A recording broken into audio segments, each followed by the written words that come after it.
So a reminder to commission members, please be sure to turn on your microphones prior to speaking so that audience members can hear you, but also home viewers can, as this is being broadcast. So I'd like to call the meeting to order, and I'll ask Marcus, will you please call the roll, or Terry, please call the roll. Mr. Hayes, Present? Ms. Holliday, Present. Ms. O'Donnell, Mr. Roberts, Here. Mr. Shepherd, Here. Ms. Urban, Mr. Weiss. Here. Thank you very much. Are there any changes to the agenda? There are no changes to the agenda. Okay. So the next item is approval of previous minutes, and in this case, we have minutes from January 8th and March 5th, 2025. Those were made available in the agenda packet online on May 30th. And so the way we do this is first we vote to approve the minutes, and then if there are any edits or amendments, we address those. Seems a little backwards, but there we are, right? That's the way it is. Yeah, okay. Yeah. So is there a motion to approve the minutes? And this assumes that the edits are minor. And No we edits or amendments. should do these individually. So January Oh, right, sorry. 8th So- first and then March 5th. So the January 8th, is there a motion to approve the minutes, understanding that there may still be edits coming? Thank you, Trent. And a second? Second. Thank you, Mr. Weiss. And so now, are there any edits or amendments to the minutes of January 8th, 2025? There was one item in the minutes that said, Mr. Weiss said something about a brick bike pathway convergence. I believe that was Mr. Hayes who said that. Oh, sorry, so on page 2, that's under item J, and that is correct. So that third paragraph, Mr. Weiss stated that he also did not report in the spreadsheet. You might have said that. I did say that. Okay, part. and then what follows then, it says he went on to say, that remark would be Hayes went on to say that he was happy to experience in person that bike path. Yeah. That was my. Oh, well, yeah, actually, It's pretty vague. it is vague. That was the bike path at West Main and Lincoln, where it meets Lincoln Avenue on the north side of the road. Something that had come up in a previous meeting. I had some edits to on page 4, but Terry, I'll give these to you because there were little things in my long monologue about history. So I just had some things in there that were, I mean, I don't have a recording of what I said, but the intent was certainly a little different. So should I read those aloud for everyone to hear them, or there were like 6 or 7 little things? But yeah, okay. We might as well know. Right, so on page 4, in the third paragraph, Mr. Hayes said that he reread the 1998 Historic Preservation Plan, and then starting in that, in the 4th line, we are always making history in the present, and then the past is a given condition. I would add the word given there. And then the next sentence, I would strike that phrase, history is preservation of the past. I think I probably said history is not preservation of the past, but again, I'd have to watch the recording. So we could add history is not preservation of the past. And then continues there. Yeah, I would actually, that's the best way to do that, would be just to add history is not preservation of the past, and the existing plan actually does not directly preserve the past. It preserves the history, and the history it invites us to preserve is basically, and then Native American people were after Native American people, I would just strike the word who. Because the point is, Native American people were transient, and the prioritizing of settlement as an excuse for claims, real estate and buildings. So that was talking about how the history that was framed there is very much oriented towards rich white men. And then and towards the end of that long paragraph, 4 lines up from the bottom, in the line that starts, "They talk about preserving buildings," I would end that sentence by just striking the word "be," and he thinks that we should. Because it says people do not talk about preserving trees like they talk about preserving buildings, and he, meaning me, thinks that we should, as opposed to should be. And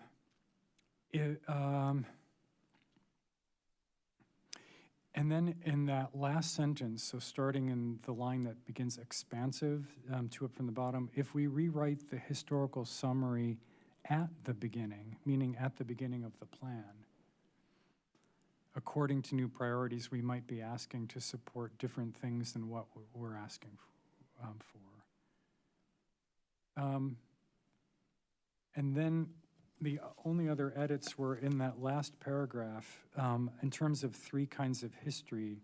The second line where it says "to antiquarian history," I would say where you do not know the relative value. The idea is everything has the same value, so you don't know the relative value of everything, so everything is important.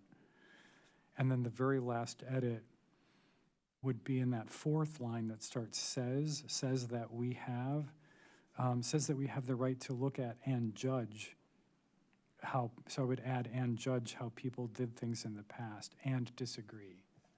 Those were at least the idea edits that I thought were important to amend. But, I mean, there was a lot of discussion there, so good job at taking the notes, because there was a lot coming out there. Any other edits to this or any other part of these minutes? Suggestions? No? Anyone? So I've got a comment maybe for that, if you would please, take yeah, one. So please. I was not at this meeting, but I think that your comments were here about people do not talk about preserving trees like they talk about buildings is very interesting to me, having tried to also preserve trees along the Green Street corridor during the MCOR project and doing some other having interest in it for a long time. It assumes elm tree or a hackberry tree, when that was taken down was something that I was concerned about very much.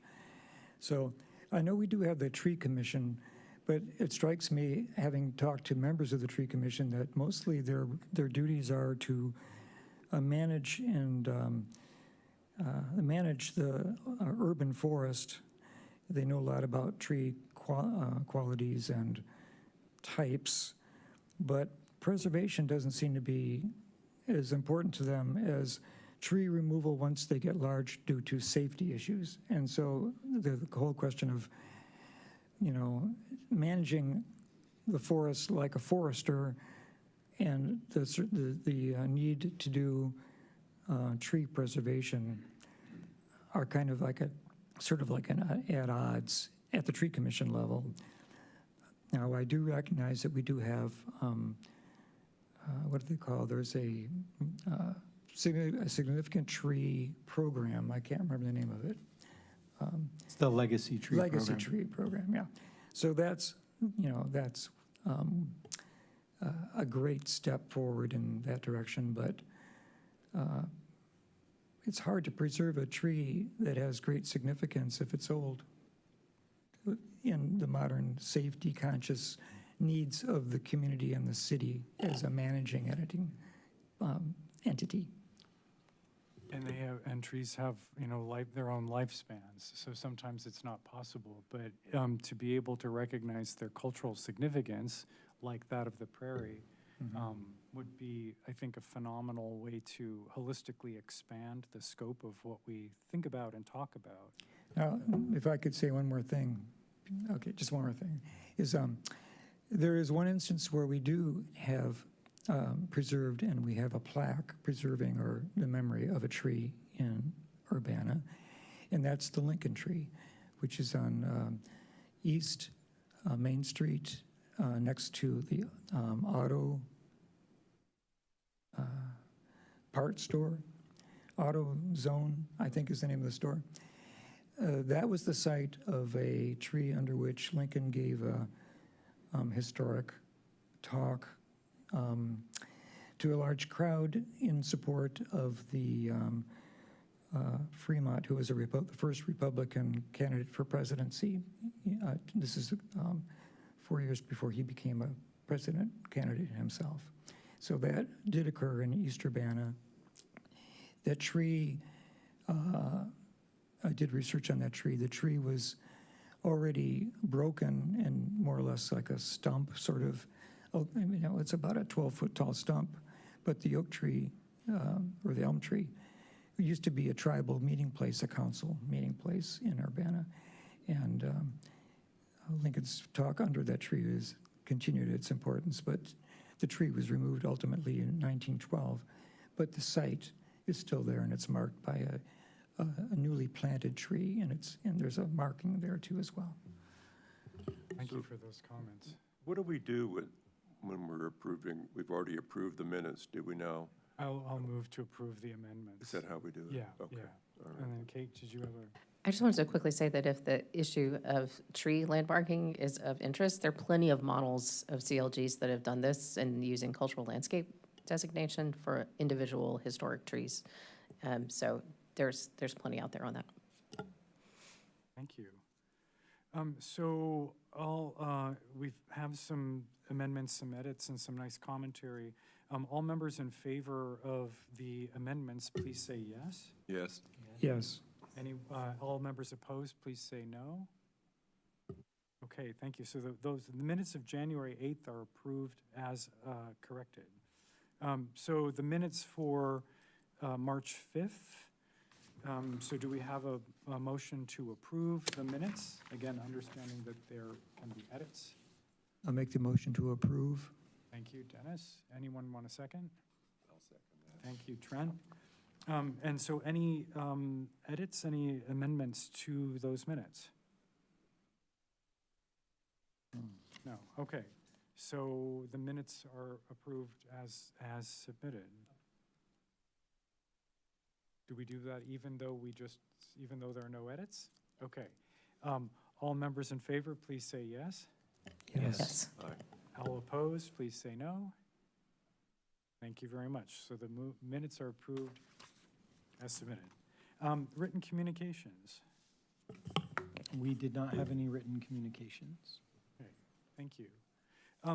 And then for the audience participation section, is there any member of the audience who wishes to address the Historic Preservation Commission on any topic not related to those in the study session?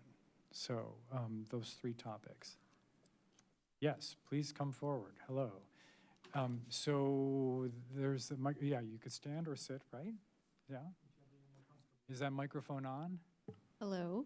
Yeah, okay. So please say who you are. Hi, I'm Carmen Franks, and I'm a resident of the 800 West Main block, the Historic District.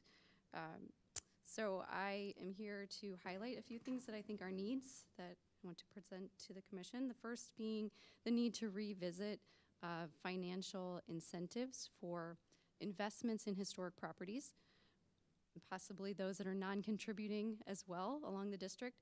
So what has driven me to come to you today is that my neighbor has recently fallen on some hard times.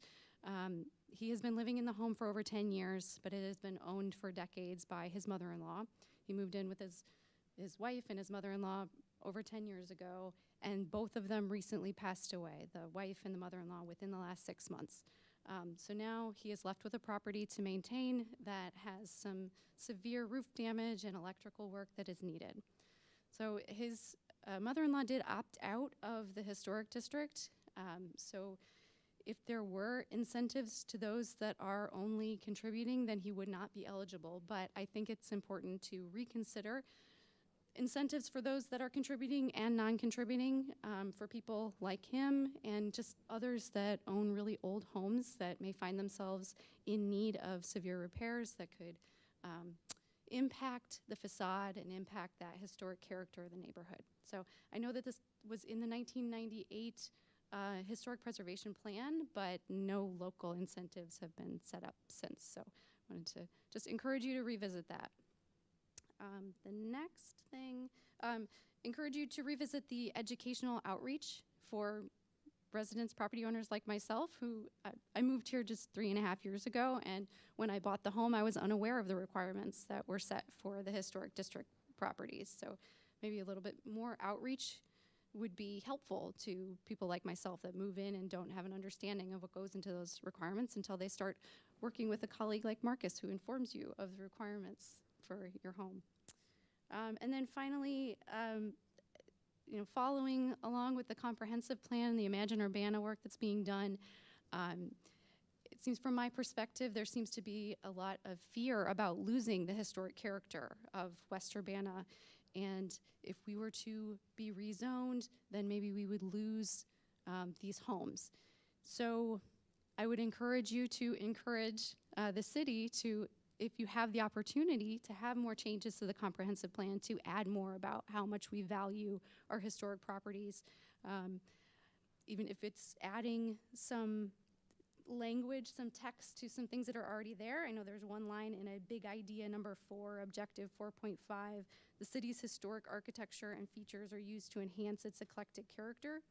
I don't see any big moves or little moves that are associated with that objective 4.5. So potentially set up local incentives to preserve historic properties could be a little move that is under one of the big moves, like Big Move 2. I think that was under an economic development initiative. Yeah, that's all. Thank you all. Thank you.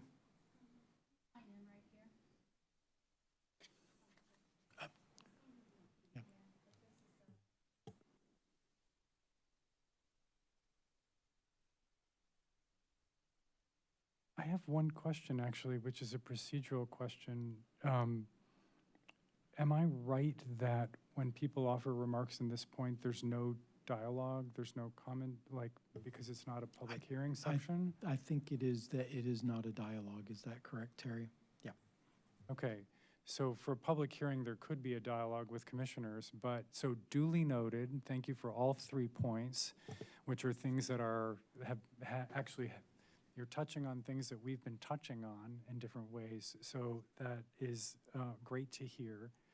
And I look forward to hearing more as we go forward and to sharing more, but yeah. Thank you. Anyone else wish to offer input? Okay, thank you very much. Continued public hearings, There are none. right, and old business, There is none. new public hearings, There are none. and new business, There is no new business. monitoring of historic properties. Is there anything to report from commissioners or from anyone? I would invite simply to go clockwise and just say yes, no. I don't think I have any properties assigned to me. Okay.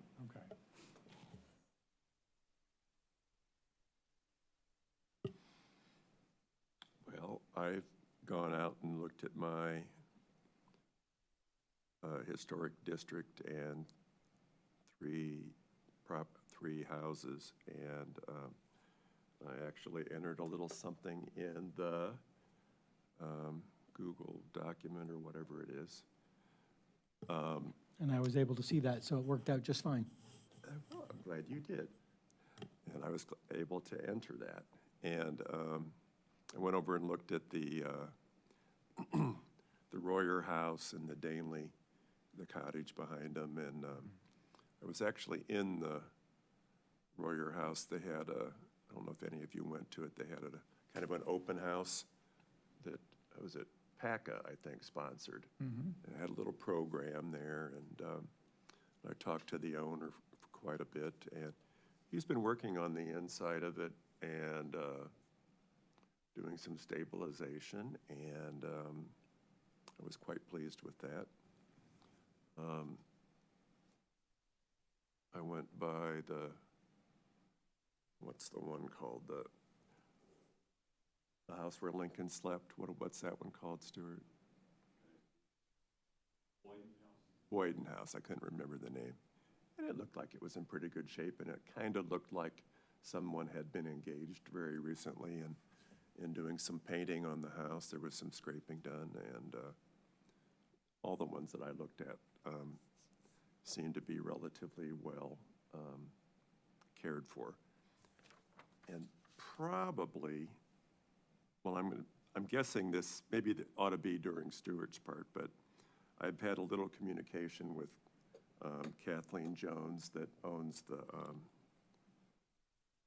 the house on Weber Street, and she has engaged two masons to do foundation work. And she was happy with that, and she's still looking for a suitable carpenter. And I gave her a couple names that I thought of. And if any of you have, she wanted to know if we had any suggestions for people she could contact. I gave her two names, and if any of you have any suggestion, I'd be glad to give them to her. Trent, I will probably hit you up for her contact info because she should apply for a certificate of appropriateness for those repairs. It's likely that Hasn't they. done anything yet, but. Oh, but okay. She secured, She's got the she hasn't people lined started up. yet, though. Okay, Yeah. thank you for clarifying. And she said that the house would be repainted this summer. And repainting doesn't need any kind of, It doesn't require a certificate, but it would be great if she could just coordinate with All us. right. And that way, when somebody calls us and says, hey, they're doing work on that, I can then sound smart and say, yes, we know. Yep. And it's an exempt and activity. she's hoping to make it all happen this year. All right, so that's my report on that house. And next, I did two pass-throughs in the 800 block of West Main in Urbana, and everything looked orderly. I mean, so everything seemed fine.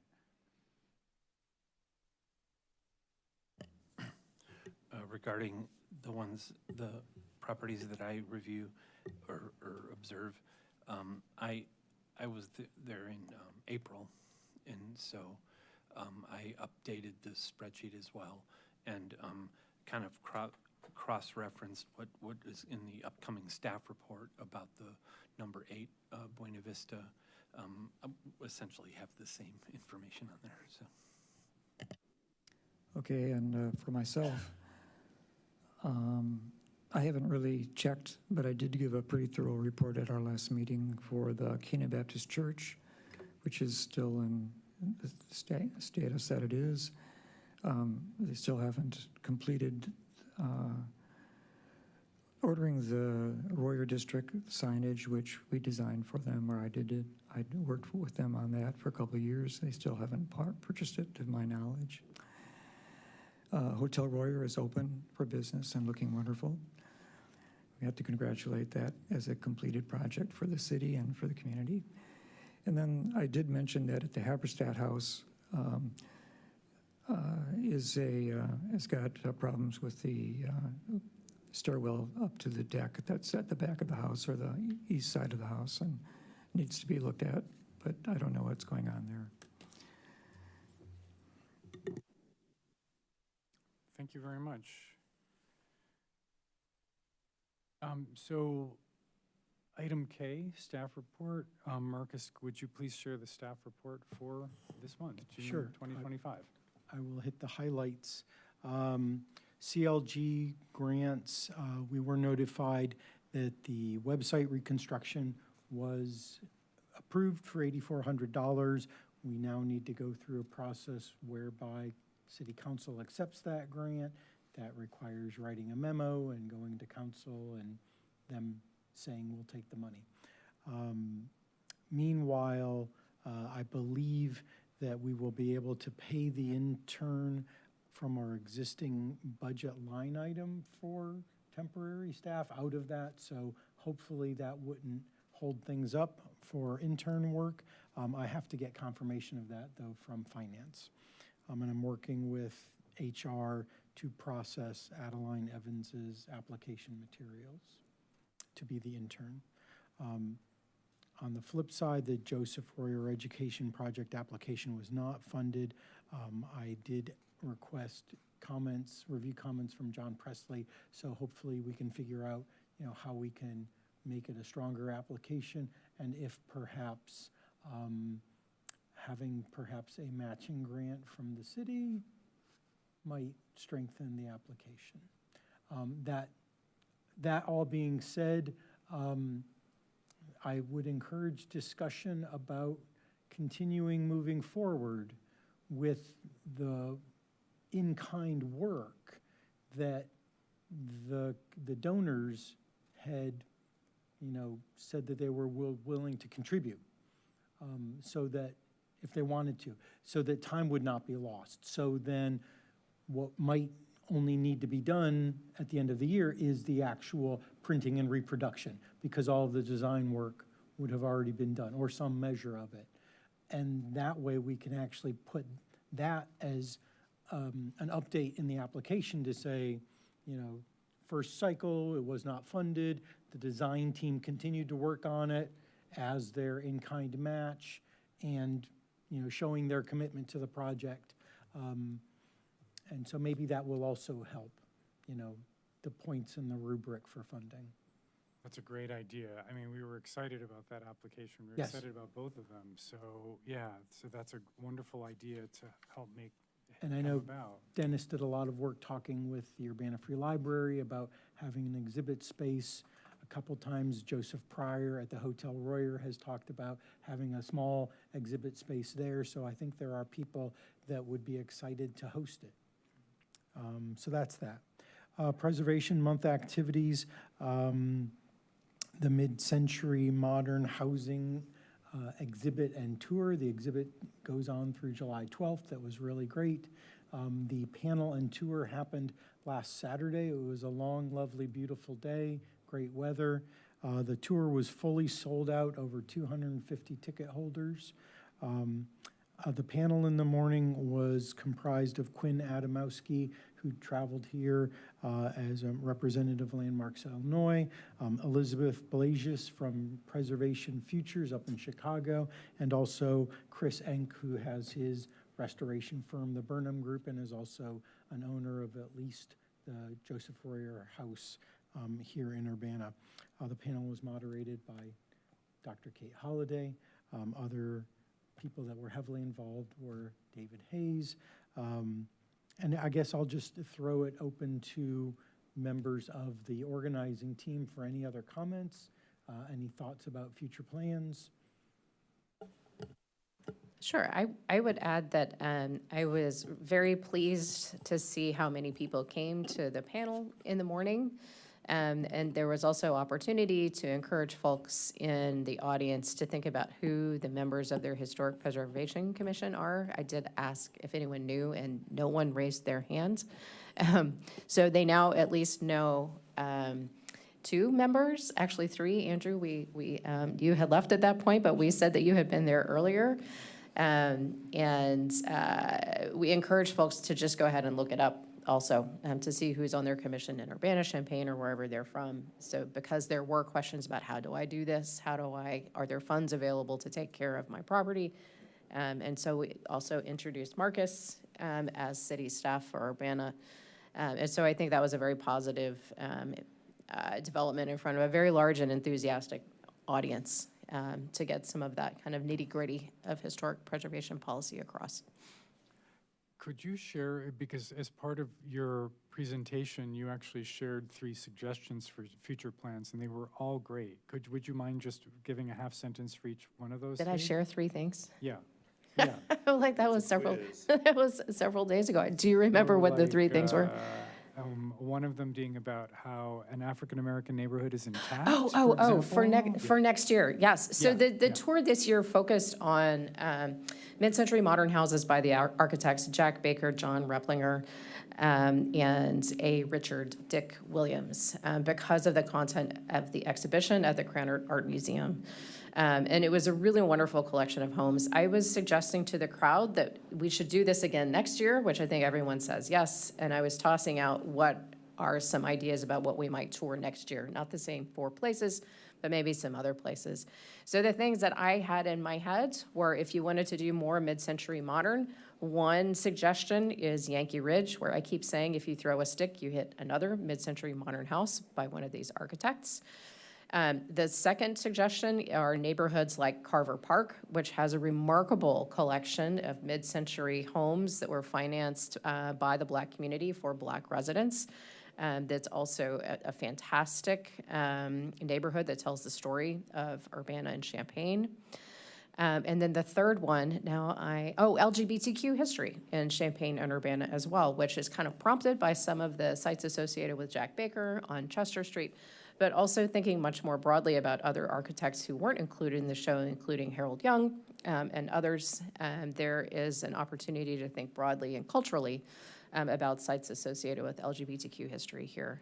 Those are just 3 ideas, and there are surely more about how we can use the built environment and our cultural landscape to really tell a bigger story about this place.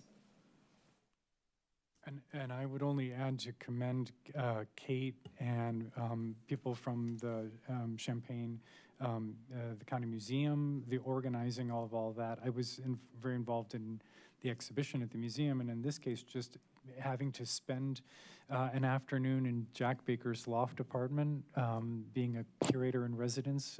Wow, talk about luxurious. It was wonderful. But the mood for the whole event was great. And so the lion's share of the work, though, was with Kate. So thank you for that. Thank you. I actually, while we're thanking people, it really was a collaborative effort. And for historic preservation, I actually think it's a good lesson that there are a lot of organizations out there in town who all share concerns that there's like a Venn diagram of overlap. And so if even once a year at Preservation Month, if all of those groups can come together, like Champaign County History Museum, Krannert Art Museum, which may not seem like a preservation group, but they really are about the arts in our community. And there are many, many other organizations out there that I think could contribute and really be a part of making this a bigger, more open conversation that brings in as many people care about this place as possible. So I would feel like a goal for next year is keep those collaborators, keep the collaboration going, and bring in new folks who have other stories to tell. I'd like to play off of that and just mention that this year's Preservation Month proclamation didn't really focus on something that the city did directly, like host a tour or something, but it was talking about celebrating Hotel Royer, celebrating PACA's open house there at the Joseph Royer House, and the anniversary of the Ferry Book, and then also the mid-century modern house tour and exhibit. So, you know, celebrating our partners rather than the city itself.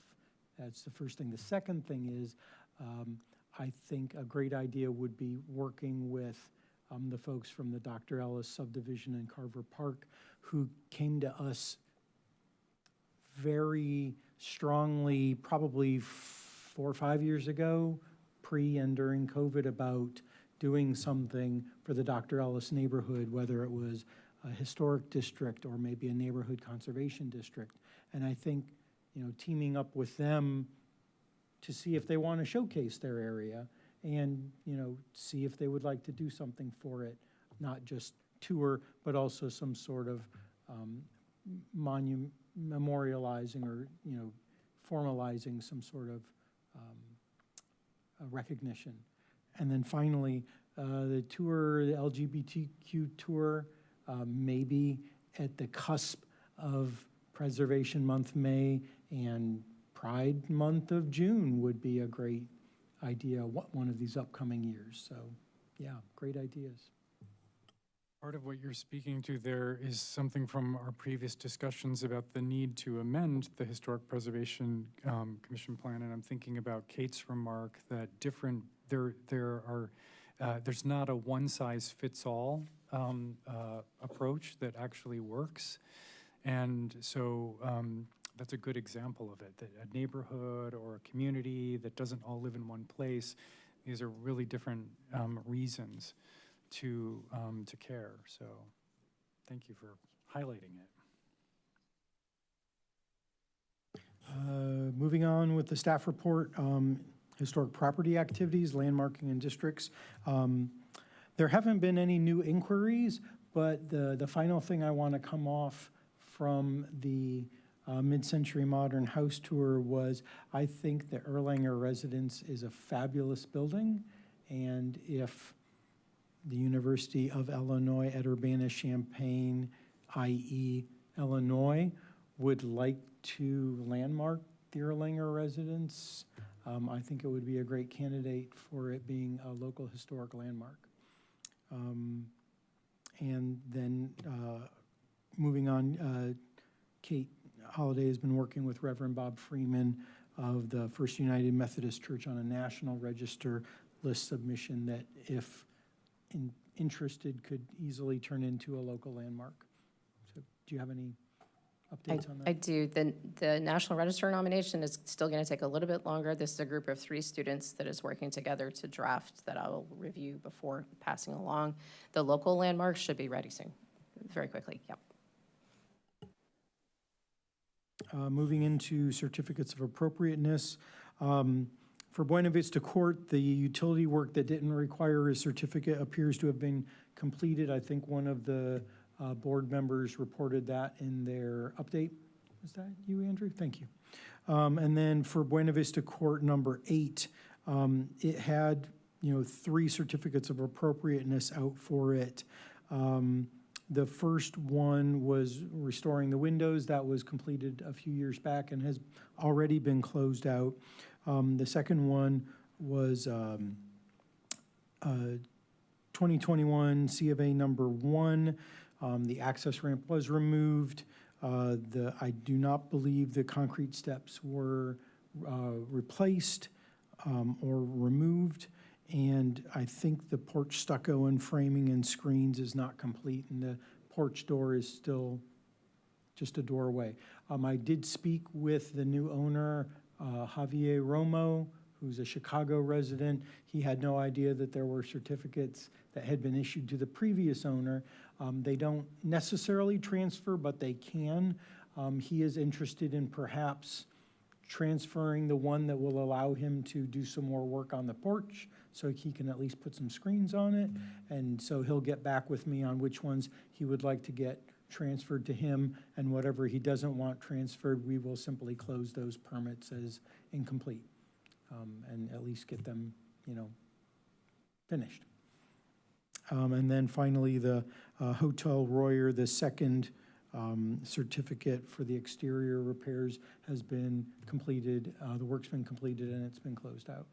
And that's really all of our open certificates of appropriateness right now. I have a follow-up question, and in part it's because it would come anyhow, but also Carmen Franks raised this question from the floor, given her own situation. So short of a homeowner declaring upfront, or a realtor, that this is the case, that there are that you're in a historic district, what are the mechanisms, what is the agency that we have? It seems like it's a very fraught area if you think about it, because somebody could be trying to sell their place and maybe they don't want to underscore that, right? Maybe they should be underscoring it. Maybe they don't recognize the value of it. Right. Do we have any sense of what the agency we actually have, or what the mechanism might be to communicate that, short of the owner or realtor declaring it? I wonder if there would be something on the title of the property. I believe there which should be. Should come up when the title is inspected, Yes, assuming that there's a lawyer that inspects the title. right. Before the person buys it. Yeah, That, it would have to go on on a county record, though, that we Well, would have to, And all Put of the that on record. landmarks are decision sheets that do get recorded. So if there is a matching of parcel numbers and somebody looks up the parcel number, it should show up in the title search if it's So done I thoroughly. think, I would guess that people ought to be on notice legally Right. that there's a restriction on the property, and it's not just word of mouth. Right. But There, I've never looked into it, so I don't know. there are things that the city can do. Staff can beef up their owner education, and I know PACA has volunteered to help with that. I think one of the issues that I'm speculating now, especially with the districts as opposed to the landmarks, is the individual landmarks get a pretty hard-to-miss plaque that gets bolted to the front of their house. The properties in the districts do not. So you could live in a district, and unless you happen to wonder about the sign at the end of the street, if it hasn't been run over, is like, what does this mean? This block is a district, does that mean anything? Whereas if you have a plaque on your house, presumably you have asked what that means.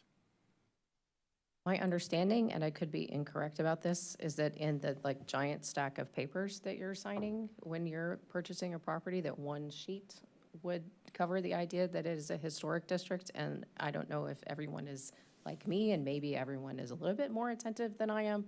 But at the point that you're signing that 100 sheets of paper, one of them would be the sheet that's about being in a historic district. And there's not a lot that goes along with explaining what that means. So I do, to the earlier point that was made, there's probably an opportunity to think a little bit, since we don't have that many historic districts here, especially, about how there could be something additional that is flagged in a positive way about what a historic district is. And to the point of realtor education that was brought up by PACA many times, and like a really smart idea, there are realtors who are like hot to support this idea of realtor education about historic districts, historic properties, et cetera. And so there is a really good opportunity to also change some of the narrative about a historic district being something you don't want to disclose versus something you do want to disclose as something being very positive. I'd like to point out a couple things. One is that our Citizen Serve permit software does have a checkbox on it for, or a field on it for listing if something is in a historic district or a historic landmark. So we have the capabilities of noting this in our permitting software if something is required to get a permit. Painting does not. But we have to make sure that it's interfacing with everything else properly, so that even if it is tagged, that when somebody applies for a permit, that flag gets waived by the software. The other thing is, I found it interesting that I think maybe along Green Street, as I was driving around that area, that the street signs in some of the areas are brown and say Historic Urbana on it, which I kind of wonder, I think it's great, but I kind of wonder why that is, and if anybody knows why, it'd be. Because the people of historic West Urbana, or whatever you want to, West Urbana paid over $10,000 to have our own street signs made Really? and put up, yeah. Do you know when that was? Not Ish. long ago, 7 or 8 years ago? No, it was longer than that, Was it? yeah. What would you, I would guess 15 or so. I would guess Pandemic 15 effect at on it. least. Seems like 7 or 8 to me. but Well, and that's it's because always of the like that. pandemic. But I'll check in with Public Yeah. Works and I figure out, could, figure that out. if I had nothing better to do, I could probably find my old check register from whatever year and see how much money I gave toward that. And then we'd know, but it did happen. I will hassle you if I can't, if nobody there from Public Works remembers or can Actually, figure it out, couldn't I figure it out. happen to have the WUNA files in a box in my basement. Okay. There might be a file on that. If you come across it, that would be I'll great. make a note to look, Marcus. Thanks. So that's the end of my staff report. I'm happy to answer questions or, Marcus, I do have one quick question.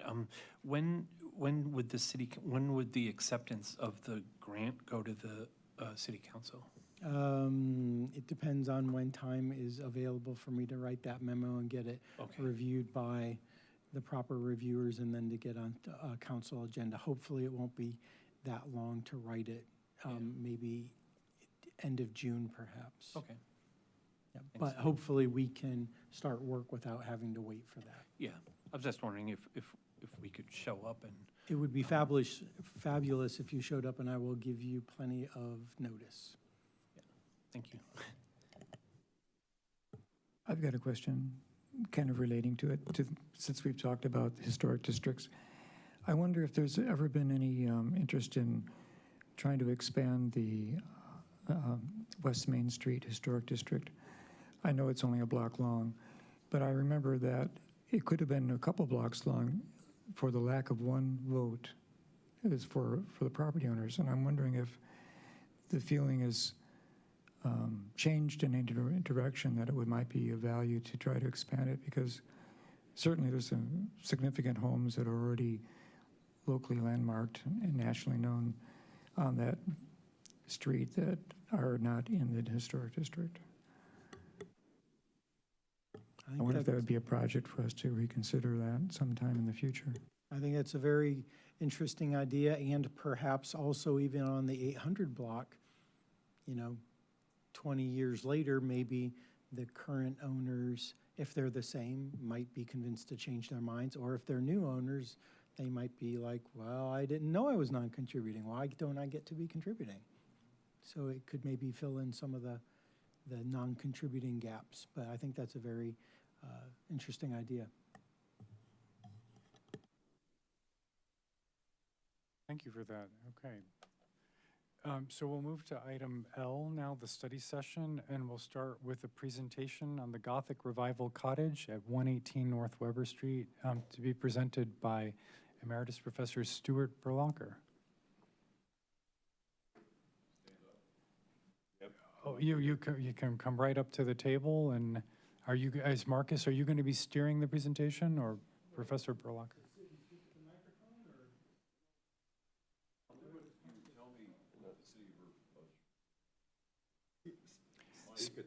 Speaking to the microphone is essential.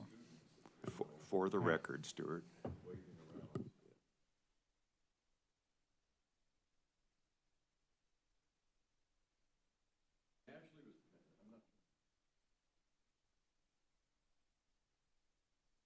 Can you move the mouse to do that? Because it will be, yeah, if you can move the mouse to do that, then everyone viewing online will be able to see it very clearly, as well as if we have monitors here in front of us that duplicate what's on the screen. Yeah.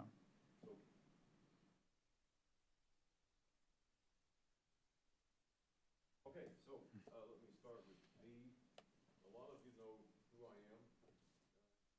Dr. I taught 43 years at the university. I was an evolutionary biologist, if I can say that these days. Can I hear I'm okay with that? All right. But I've always been interested in history. My parents were deeply interested in family history in a good way, not, and I just, and when I discovered that when my kids were little, that is that all right? Yeah. Am I not speaking? There we are. Okay, is that better? Okay, I don't know, 15 years ago or so, I realized that I was walking through when I went to work, I was walking through a neighborhood where Abraham Lincoln walked, down the street from me. And it just kind of excited me. So I got interested in the houses, first of all, in my neighborhood, and I put together I'm trying to make the background, then I'll go to this thing, okay? I did a background study on kind of everything I could find out about old houses in my neighborhood, mostly focusing on the Civil War era, the 1850s and 60s. And because I don't code well, it's not in the form of a web page, but you guys still have a copy of this someplace. It's a big, thick PDF printout on my researches. And I'm also And then I got interested, because I love Lincoln, I realized that he was, a couple of blocks away one night, and spent the night there before he argued with, he didn't really argue with Douglas the next day, but it's a long story. Anyway, so my official capacity of working with the city of Urbana consists of working with trees. I've been on the city tree commission for a very long time here. And perhaps I'll mention this briefly. If you're at all interested in, Dennis was talking about trees and how we look differently at trees depending on our backgrounds. I've been working for a long time on a history of the Big Grove, which I'm going to try to give at the library. They don't know that yet. I haven't scheduled it yet. But to come up later this summer sometime after I get it done. So anyway, this house, to focus on the point at hand here. I had discovered this house in my work around the year 2010 or so, on trying to find everything I could find out about old houses in my neighborhood. And I noticed this house, like many of us have, driving through the neighborhood. And I went, wow, look at that, a house with what appears to have surviving barge boards. These are very common in the architecture of the 1850s and 60s, very uncommon in surviving houses in this neighborhood. And I looked and I went, wow, look at those. Now, how would I, is there some way I could point, well. Oh, yeah. Yeah, I mean, just to look at this is, okay, at the top is a picture I took from the street showing the house in 2014, and below that is what I thought the house matched very well, the S.J. Toy House, which was originally over here in West Urbana, and it's on the Alexander Bowman map of West of Urbana and West Urbana, and mostly the slides I have are taken from the reproduction available at the library than from the original, which there are two at the library. And I circled the location down there at the bottom, the original location, and then the little cartouche of it, which you'd already seen at the top there. And I thought, how would I prove that the existing house is really the same thing as the S.J. Toy House? So I approached it as kind of a little fun investigative project for myself to do here. So it just really won't take that long, but I talked to Trent about it, and he insisted that I come in and talk to you guys about why I thought we could actually prove that this house really was this 1850s house, and we'd made the right identification between them, the existing house and the image that survives. And this is the evidence in general here. Anyway, if you look at the house, like from the west view here, the existing house at the top, 2020, and the 1858 house, there's some things which match very well. On this west exposure, it has three windows. The top one having a little kind of classic V-shaped Gothic slope. You can't really see it quite so well up there, but we'll see it better later. And there are three windows there total. There's lattice work that on these two porches, both the top image 2020 and the lower one 1858 show a house that has little porches on each side with lattice work shadings. I mean, presumably you'd sit out there or something in 1858, and they match up very well. And also these barge boards, these cutouts up and down the roof, which show better on some later slides. I come back over all of these points in just a second. And at least on the north porch, actually, on both porches, there is a door opening into the house you can see if you look carefully enough. All right, you can see it here and here. And in the images down here, we'll look at that where you can see it better. So advance on to the next slide here. So what I did, I just pointed out the points that caught my eye, and I'm going back over each one of those major points. So starting with the porch lattice work, which, if it's the original 1858 lattice work, which I think it is, it's a stupendous fluke of nature that it's still there, because lattice work is little thin boards cut out and nailed together, and they overlap as they do here. So on the left there's the 1858 house. I've blown up parts of the image from the map from the library. And as you can see, it has latticework panels on either side. It also has some other ornamentation as well. And then on the right side, I've blown up the 2014 photograph I took. And if you look very carefully, you can see that the latticework does actually overlap as pieces of latticework should. It's not cutouts. There are cutouts up in each corner, all right? Those are solid pieces of wood with ornate cutouts, and they exist both in the 1858 and the 2014 photographs here. I thought it was unusual or unlikely that the house would have, if somebody just added that lattice work in 1953 after they got back from the Second World War, that they wouldn't have used lattice work that looked like that and with all those ornate cutouts here.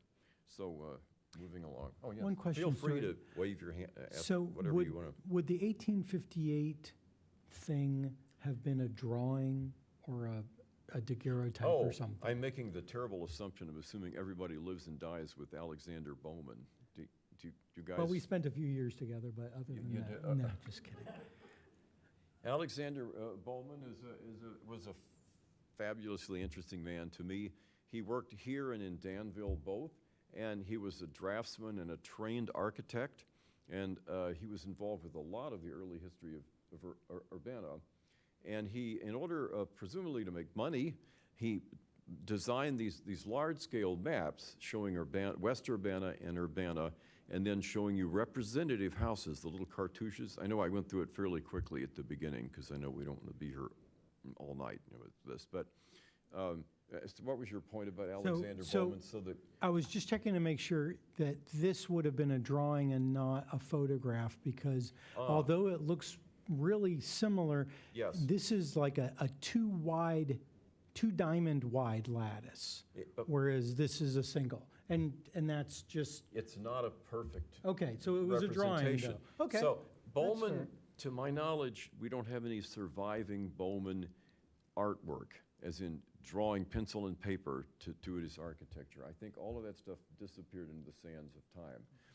The ones that survived, and we could have a field trip now, over to the library. They have two of these originals. They're large prints like this, which you've all seen.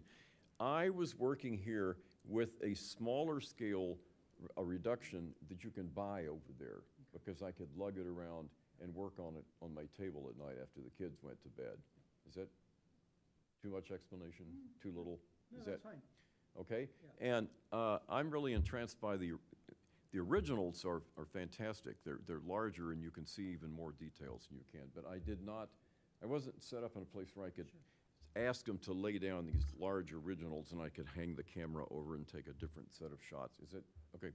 And we have a big version of it, which I think maybe the county recorder might have a big one as well. So if any members are interested in seeing that, it's in the CD office. An original. No, just a yeah. reproduction. To my A knowledge, print. there are three originals that Bowman did of this map. He did other maps that he sold anyway. So I don't expect it to match perfectly over all those years, but I will make a case that I think the match is remarkable, considering that the elapsed amount of time. And feel free to ask questions, or do you want to go home and have a beer, or whatever. Okay. So what I've done here is I've gone back to some of those points I made to begin with, and looked at some of these features in as much detail as I could see. So look on the left side, where I'm looking at the lattice work. We'll look at other things than lattice work. We'll get there. But the cutouts, which are painted here and at the time I took this photograph, and above that, a blown-up version of a photo I had made from the reproduction of the Bowman map. Right? It would be clearer if we had photographs from the original map. But that's really close. If you look, for example, look at the left side, which is number 4, and there's 1858, 2014, and it shows you this little archway over the entrance to the porch, and the yellow triangles I added, because they're not always clear, to point out the little swoops and the points. That structure is called a trefoil, the ones with three, is anybody an architect here anyway? And I pointed out that in the reproduction, photo of the reproduction, sometimes they're fuzzy and hard to see. That's why I put the little yellow triangles there to point those out. In both the top map, which is 1858, and the lower one, which is the 2014, okay? And the little red panel, which has not trefoils, but quadrifoils, the four-cornered little cutouts, also matches reasonably well. You can see the cross shaped up there at the top, not perfect. Then turning our attention to these barge boards, which were boards nailed on the edge of end of the eaves. Originally, they didn't have to be ornate like this, but a trend started in England of cutting out these incredibly ornate cutout structures, which then got to America and ended up on Gothic houses a lot. And so what you see on the right side there is 1858, 2014, showing you the trefoil structure very much so, but with these dangly cutouts here. And they I think they match extremely well. I'm biased with the 1858. In fact, I have several of different ones that I picked out of the photographs to show you that many of them are matched really extremely well.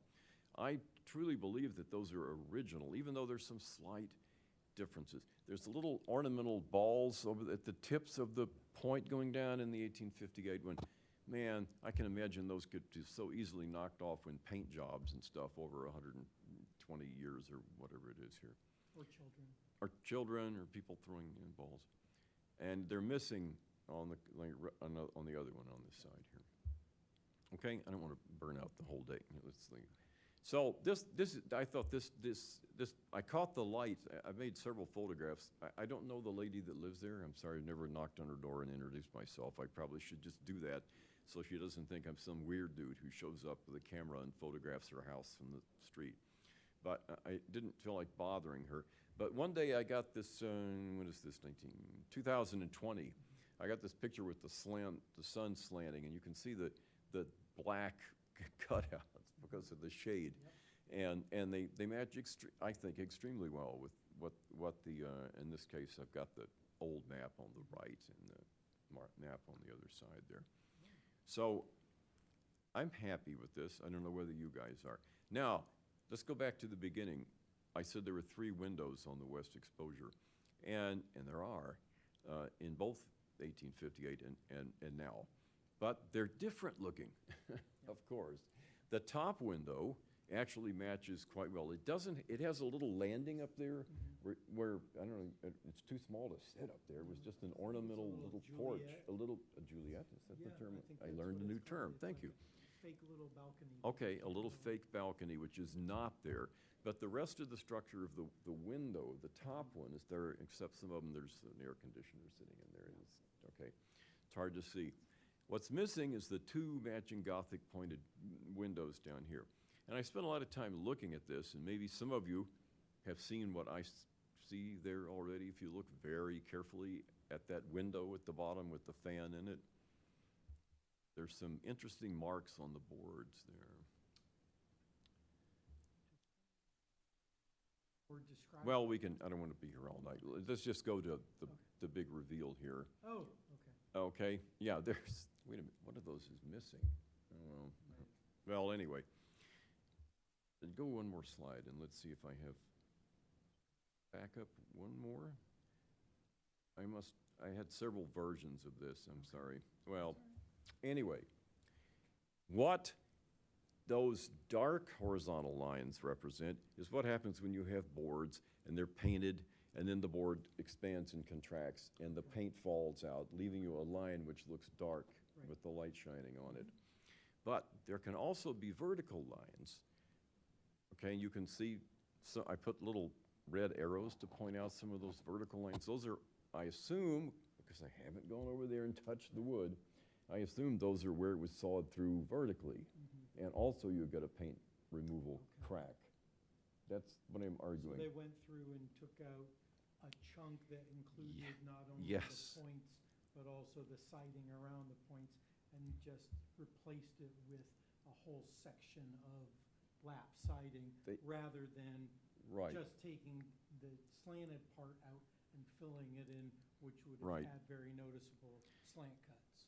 The original windows in like 1958 or whenever would have been very fragile, and they thought, we'll just go to Menards or wherever, and we're gonna buy two windows that are already assembled, already, got the counterweights and all that stuff, and hang them and put them in there.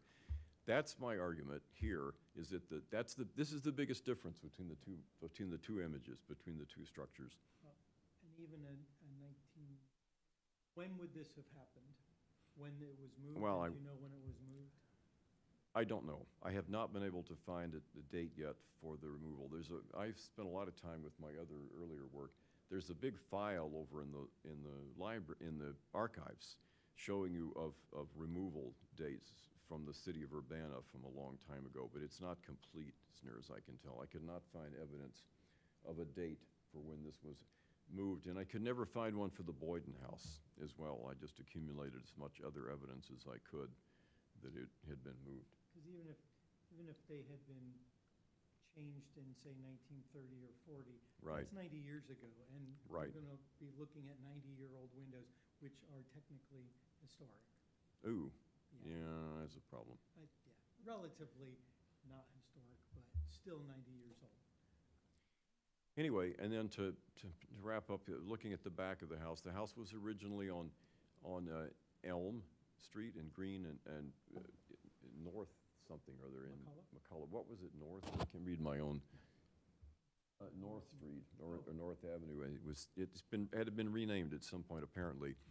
And when you look at the back, there is one little identifying feature, which is, if you look at this is a picture from the back from the little toy drawing maps, the Ruger map. You guys know the three-dimensional Ruger map? Of course you do. You guys all sleep with those maps, probably. You know them extremely well. Well, anyway, and if you look at the back, it's got a little dot. That little dot means there was a window in the back of the house. And if you drive down the alley and look at the back of the house now, there's a little window, which I think is like a little tilted, a little diamond there, actually.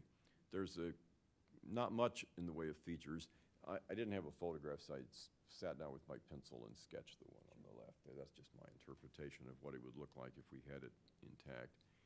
Anyway, I think it's at the end of my, I think that's the, oh yeah, why do I don't know, why am I so interested in this house? Because I've always thought all these ornate barge boards were incredibly cool when you'd find old houses when I was a kid, like in Austin where you lived for a while, that still had these intact. They must be an incredible nuisance to maintain and paint and fix, but I still think they're just cool. And I haven't been able to find out whether S.J. Toy knew Lincoln or anybody of importance, but he was there. He was living here. He was a doctor. And, I made this point a long time, then I'll stop. Yeah, think about a great name to do use kids to, popularize this house. Give money to the Toy House restoration. Anyway, there you go. Thank you. I know Trent asked me to come in and talk about I'd sent it to this work to him and he thought you'd be interested. So thank you for listening. Thank you very much. Any comments, follow-up, feedback, questions? I'll ask, have you looked at the series of Sanborn maps to see when the lot that the house is on now becomes occupied? I've spent a lot of time with the Sanborn maps. To be honest with you, I can't remember whether, I think I looked it up, but I can't swear to that. Make that a no, because That might be a good clue for like the moving date or when something is constructed there. That might be another piece to the puzzle. right. Yeah. So I guess, anyway, other questions? I walk around with, oh, go ahead. Well, no, I just think that it's a very interesting study. I think you've done a real thorough job, and I kind of agree that at one time they must have replaced the vertical lower windows on the front of the house with something more convenient and modern. But I think you got a pretty strong hand on it. Should it be true, if we can get things done so we know for sure how do we know anything that, for sure from history like that? It's always documented from points of view or undocumented completely, so. A written diary of who lived there, if somebody's memoirs might mention something cool, but where are those records today? We don't know. Well, when I did the Boyden House, I felt like I had done so much research on it that I hit bottom, that there were not likely to be further records here in town, at least anywhere. Some of these other houses, who knows what's out there. The city of Urbana is full of families that have lived here since the 1830s, scattered around, and there must be family records of a lot of these things. And to find older photographs of homes. Yes. People always would take photographs of their homes or standing in front of their homes or their car. Right.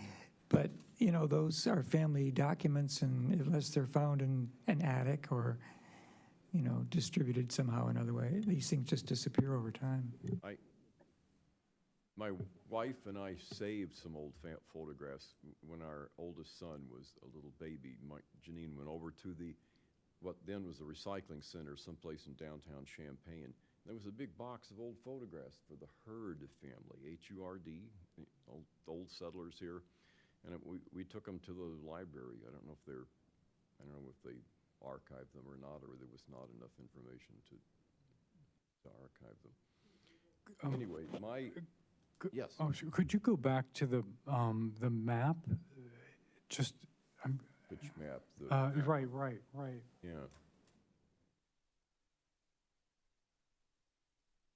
I don't know if it pixelates out when you get far enough. Yeah, okay. In the look. No, I was interested in the location, and I'm just thinking about how, So it's like the block west guess- of Race? well, the It's thing sort of that's, broad? kind of, what am I missing in terms of, yeah, I guess it's fine. It just looked to me like it was farther east than it is. This is fine. I was thinking about where Maine and Springfield separate. And I guess part of the issue is it looks like the breadth of that in that plan is much larger than we would think about it now, because I think of that break as occurring, and I actually pulled up a map, like, it's, there's Ray Street, right? So there's like a scale issue for me, because when I think of where McCullough is, it looks like it's farther off. I almost think, Yeah. yeah, I think that what you've circled there is either they moved McCullough Street, or McCullough Street is actually like a couple blocks, to the west. It's the 3rd Street Well, it was, west of Race, and here you've got it. yeah. That looks like Cedar I'm Street. willing to look up anything you want me to look up that I can find. You have, I'm sure you guys know this, all of these street widths vary all over the place from our expectations now, because they were just grass streets where you'd drive your horse back and forth. There wasn't any pavement for a long time. But I can see And no also now, curbs. as I look at it, based on the shape of the house there, that the red circle's just in the wrong spot. That's at Cedar, and then you want to go one west, and that's Birch, Okay, right? And then one west from there is, right where that is, you can see from the shape of the house that the red circle's just in the wrong. It just didn't, I was wondering, is this one of these things where they renamed a street or renamed a building, or why? But Got it. Okay. That's why I put north/McCullough, was because I think it's North Street on this map, if you look down here. Ah, There's high- okay. There's High and Dry Streets. North, right, okay. And I'm trying to see if it's. It was down here at the bottom. There's So it's a, North, there it is, right yeah, okay. It says North Street there, that was. Just the one I now thought. North McCullough, yeah, And maybe I okay. put the circle in the wrong And place, sorry. it's possible that kind of looks like it might say This is SJ this is Toy. definitely the house here. Yeah. Okay, So yeah. Okay? So it was really at the western margins. I mean, it was sort of outside of ways. I mean, this is all Right. parceled out now, but when it was built, it was out there. Right. Um, You, I love these old maps. I have to point, could you slide it back up? It took me a long time before I realized it actually shows you the edges of the big grove, which I'm working on now. If you look below this, there you go, right there, right there. That's east, that thing that looks like a drain going, like something, a little path going to the right is East Main Street, and he's just showing you the border of the big grove there, which I I found didn't kind of realize it was fascinating. that close into town. Oh, yes, well, it overlapped when I get with my Big downtown. Grove talk done Okay. at the library have to later in send the me an summer, invitation. I'll send in, that's right. Any other questions or Anyway, comments? I've got one. Dennis, do you know what Ilona studied on this house, or aware of that? Because the Kathleen Jones, the owner, made mention of that Ilona had published her research some time ago on this house. Really? And I'm sorry if I And missed I've it. never Not seen sure. that I remembered, but I wondered if you, Well, I know that, I know that she did work on like a historic walk or tour document, back in, 2005 or something like that. might ask her what she has on this house compared with By all Stewart's. means. It's a thoughtful thought, yeah. She was once extremely keyed into the histories of the community I that know she that. was researching it at depth. And she could have written a beautiful book about it, but she had no time to do it. And now it's kind of, just stacks in a file, so. Okay. But yeah, I could ask her about it since this came up. Okay. So, can I say one more quick thing? Or 2.5? My interest in this is I love history and I love these searches through the archives. I could live in archives looking at old photographs and things. And I have no expertise in raising money to do this, but I just was, I don't know. Trent was excited about the work and I thought he invited me in. The other quick thing is, if work is gonna actually be done on the house this summer, this would be a great sample to get a sample of the framing underneath the house. So this is something I do know about, being a biologist interested in trees. Oak, the Big Grove, the connection between my research that I'm doing now, the history of the Big Grove, is that the Big Grove went places. It just didn't vanish into the air. And several of the old houses I'm familiar with in my immediate neighborhood have oak framing. The Boyden House, there's a picture of that in there. And oak is very distinctive to see because of the alternating summer and fall woods. It's extremely easy. So when the railroads got here in 1853, all of a sudden there was a transition pretty quickly to people framing their houses in pine, because oak is as hard as a rock. It must have been terrible building them. But several of the houses around here, the really old homes, 1850s homes that I've been in the basements, about 4 or 5 of them where people have invited me in or I've asked myself in, have oak beams. If this has oak beams, that would be very strong evidence that it's, at a minimum, it's an 1850s house. Okay? And you just need a little piece of wood. You don't need to saw out a whole log.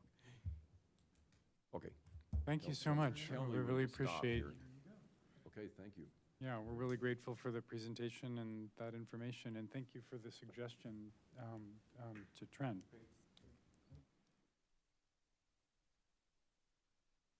The next item, certified local government grant awards and next steps. So we had some discussion about buddies, but in putting this on here, am I right that you would like to coordinate us to?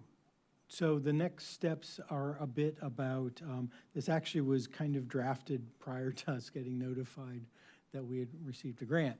So the next steps for the CLG, last year's CLG grants are to, get the grant award processed and get Adeline working on the website. The future steps are, if you want to resubmit the Royer Education Grant, but then also continuing to work on the Historic Preservation Plan. That would be the buddying up Yeah, and that's what- looking at other plans as well as our plan and talking amongst yourselves, and then maybe switching off with buddies, you know, after a couple months and starting to talk about the comments that are, you know, will accumulate. I did start a folder of historic preservation plans, and I think I've figured out maybe email addresses for everybody that will work, because Google does not like the city's email addresses. But I think you should have access to 2 folders now, one of which is the property monitoring folder and also the historic preservation plans folder. And I did send an email to the NAPSI listserv, piggybacking on somebody else's inquiry about preservation plans and requests for proposals, and I was like, ooh, I want the same information. Please either email them directly to me or put them in this link, and I've already got like 4 other plans in there. One I think is Austin's, perhaps. So, you know, the next step might be me putting together a spreadsheet to go in that folder and list the plans that we get, and then people can volunteer, oh, I want to look at this one with so-and-so, and then rather than having everybody look at the same plan, we can have people look at different plans and then report back to the commission and say, here's what I liked about this plan that I think we ought to include, and then other folks can talk about what they liked on another plan, but we should all definitely go through our own plan, which is in there, and start taking notes on it. As part of that, did we, I mean, I have a vague memory of kind of allocating focus areas, but I don't, maybe we didn't do that. Like topics? Yeah, like which parts of the plan would you want you and your buddy to focus on? I think we want everybody to look at everything Everything, okay, in okay. our plan. Got it, okay, all right, thank you. So we just need a commitment from And everybody to get together with your buddy and I make it work. And believe- those are listed in the minutes on March 5th. Yes. On page 7, in section L, very last paragraph, is Mr. Weiss and Mr. Roberts, Chair Urban and Mr. Hayes, Mr. Shepherd and Ms. O'Donnell, Susan Apple, and with Chair Urban and Hayes. And so, and then Phyllis Winters Williams, and Mr. Shepherd and Ms. O'Donnell. So get together, get a bottle of wine, a cup of coffee, a glass of sparkling water, and talk, you know, historic preservation, make it fun. Very cool. So let's ask everybody to find a time before the next meeting. Well, let's assume that's in 4 weeks. But if one can find a time in the next month to get together for an hour or Right. whatever, that would be, And what I'll do, I'll pester you, and I'll say, hey, remember to please put your comments here in the Google Drive. Actually, I will have you send them to me so that we are complying with OMA, and, you know, you can see each other's things, you just can't discuss it outside of a public meeting. And I'll hassle you every couple weeks so that you don't do like I do, which is do all my work for the meeting on the day of the meeting. so going back to the grant award, so again, I love what you suggested before about proceeding with the in-kind components of the Royer project. And then for Adeline, is there anything that other members of the commission can do to support the advancement of that? Well, I think if there, and I'll leave that up to Kate, you know, if there are bits that commission members can help with, it might, you know, take a while for us to figure what those bits are. And we need to get Adeline a city email address so she has access to our ArcGIS software and can start putting things up, and it might be later on when she's putting content up that she needs photos or comments or reviews. But I will say, thinking ahead, you know, we did that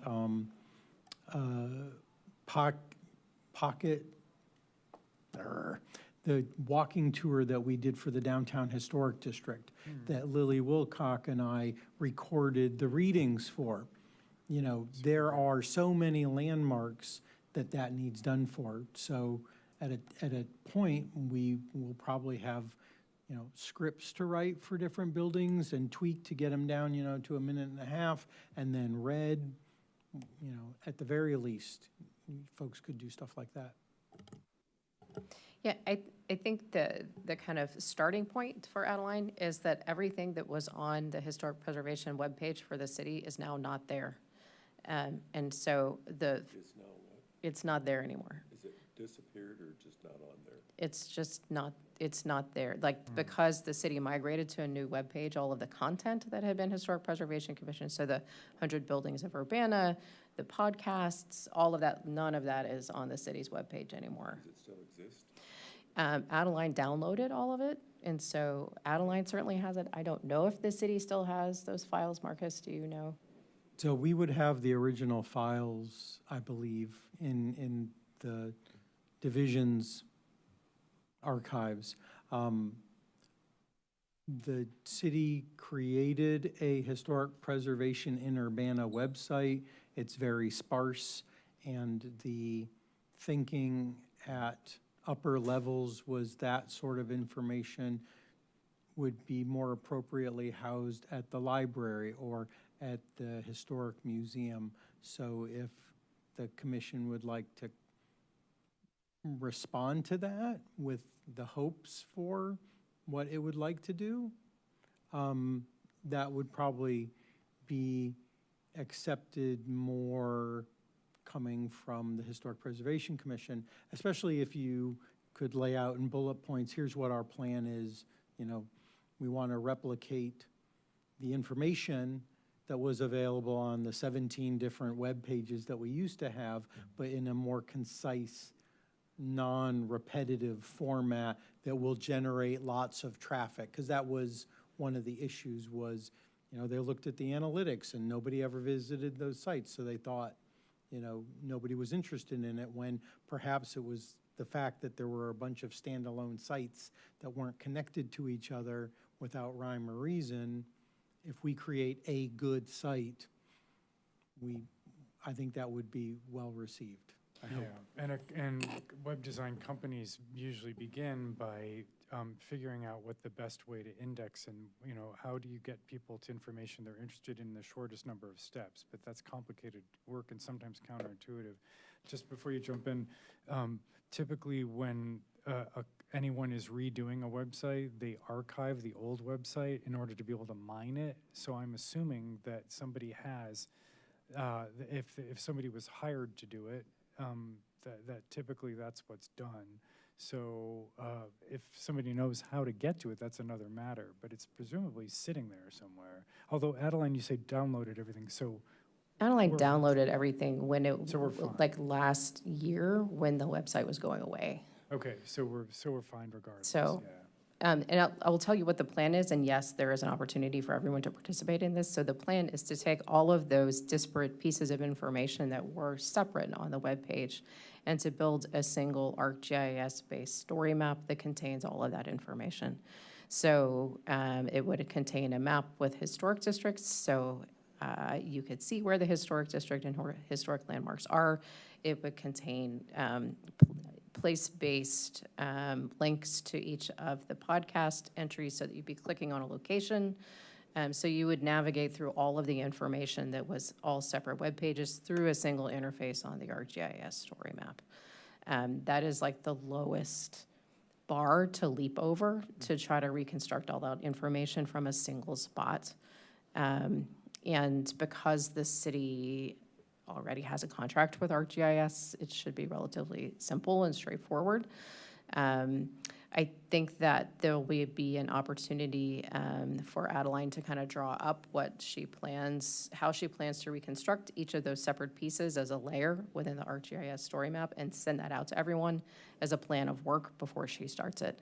But she would need to be hired first to even start any of that. So downloading all of that stuff, she did working for me instead of the city, so. And for people who don't know, I mean, if I remember this correctly, she's an advanced undergraduate in architecture with an interest in historic preservation, but is she a rising senior or rising junior? She's a rising junior now? I think she's a rising senior. I would not, I'm not sure at the moment. Okay, Yep. okay. Anyhow, so she's a University of Illinois architecture student, though, who is passionate about historic preservation, so. Yes. And just as she worked on the Mid-Century Modern Home Tour and many other projects locally. Thank you. Thank you very much. So the section M announcements, I mean, an obvious one would be the Hotel Royer ribbon cutting. It's been said a couple times before, but that's a week from today, so Wednesday, June 11th, with the ribbon cutting at 4 o'clock. It's framed as 4 to 4:30, but I'm assuming they're going to be cutting that ribbon. I don't know if that means they're cutting it at 4:05 or 4:29. But then my guess is it's 4:29 after some speeches. And then from 4:30 to 6 o'clock, they're doing guided tours of the building, which is great. And then I wanted to add, it's not really an announcement, it's more of an invitation that at the end of the tours, the Mid-Century Modern tours, about 12 volunteers wearing pink shirts, just like the one that Marcus is wearing, for which he gets coolness points. We were standing outside the Roland Realty building, which is part of the Jack Baker complex, at the southwest corner of Chester Street and South First. It's in Champaign, but it looks like it's stone. It's very different from everything else, but it's not stone. It's concrete coated with some material, and no one could figure out what it was. And it was making me think of Canaan Baptist. And so I guess there's an announcement that in some places where it's starting to peel away, there's an opportunity to see something of interest. And it might be an opportunity for us to have a little dialogue with our colleagues at the Historic Preservation Commission in Champaign. But it seemed, we were really wondering about, is this another one of these local, I mean, we can talk about that afterwards, but is this one of these locally produced inventive surfaces? Such Where was as- this? At the So Jack it's- Baker? Well, yeah, so within the complex there, Is it on the corner? it's the thing that looks like a maybe a fraternal organization. With the crests up at the top. Yeah. Yeah. It's like Yeah. terracotta, but it's And we were also guessing, you know, if you didn't know what it was, is this a jewelry shop? Is this an insurance company? Because it has one room with wood paneling and a safe behind. But Chris Enck, who owns it, noted that at the very top register, which you can only see from across the street, there's a blue panel, and behind the panel, it says Roland Realty. So that could be taken off and revealed that. But the surface is really interesting, so that's That is the Roland Realty, that is still the Right. Roland Realty today. Yes, that right, is and it's the the Gillespie Gillespie's family, yeah, house, yes, exactly. yeah. And, right, Kate, which Kate knows really well, yeah, so that's really. What's the address on that? Do you know? Well, I don't remember the exact number, but I mean, it's at the southwest corner of Chester Street. It's where Chester Street verges into South First Street in Champaign. So it's the easternmost unit of that complex. Locust comes in right there. too. Yeah, Locust turns off, so it's got the little circular, mini park kind of there. And it's the thing that looks different from everything else because of the lightness of the surface. But the material's really interesting. So Kate, were you saying Roland Realty like that was the original? So if you read, like I looked at the crests and it says like something in honesty. Honesty, best policy on the top and etched into the stone, and then it's honesty, our policy, right, in the crests, each of which has an R. And then the central crest on the north facade has like a suit of armor, I believe. It's got that, but anyhow, So I guess that could be kind of a cool motto if you want people to trust you as a realtor. We were thinking, therefore, insurance, jewelry, it seemed to have, but the realty, then you also look at the end of that building and you see vitrines. What had been vitrines, where some sort of a framing device was cut out, but they're not very deep. So that would have been a place to post listings for properties available because they're not deep enough for jewelry. So it makes a lot of sense. It's a terrific space. But anyhow,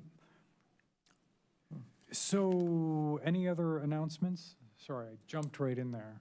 Okay. So adjournment, we don't move to adjourn, right? We just announce the adjournment at 8:35 PM. Thank you very much, everyone, for your time this evening.